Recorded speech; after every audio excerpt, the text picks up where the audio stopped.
અત્યારે સુરત સિટીમાં છે ને જોરદાર પવન છે. એટલે ફટાકડા વાળા બધું પોતપોતાની જગ્યાએથી બધું ભરવા મળ્યા છે. કે અત્યારે વાવાઝોડું જેવો ટાઈપ નો પવન છે. રોડ ઉપર જ્યાં જોવો ત્યાં અત્યારે પાંદડા જ દેખાય છે.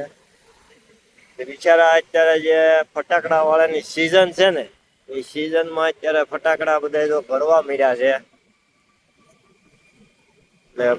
પવન જોરદાર છે. વરસાદનું વાતાવરણ થઈ ગયું છે. અને એટલો ઠંડો પવન ચાલુ થઇ ગયો છે. ફટાકડા વાળાને બિચારાને કેવડાવશે. અત્યારે દિવાળી આવી ગઈ. એટલે એસએમસી એ પણ અત્યારે કોઈ પણ સર્કલ ઉપર એ શ્રીજ લગાવી દીધી છે. કેમ કે સર્કલ પણ એવા શંગારી દીધા. આ ફટાકડા વાળા તમે જોવો બધા પોતાનો ફટાકડો ભરવા મળ્યા છે. એટલો બધો ફટાકડો ઉતાર્યો છે હવે ભરવું પડે છે. એટલે બિચારાને કેવડાવશે.